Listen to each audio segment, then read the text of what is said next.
Napakahirap tanggapin na may isa na namang school shooting na kailangang harapin ng ating bansa. Sa ngayon, hindi pa natin masasabi kung may koneksyon ito sa Nihilistic Violent Extremism o NVE o sa iba pang online communities na sinimulan nating suriin matapos ang Tacloban shooting.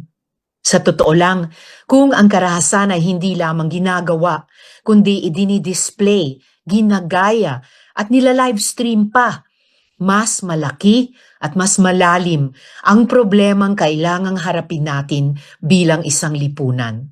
Bilang chairperson ng Senate Committee on Women, Children, Family Relations, and Gender Equality, itutuloy natin ang trabaho laban sa NVE, sa online grooming for serious violent activity, at iba pang banta sa kaligtasan ng ating mga anak sa susunod nating pagdinig sa Huwebes.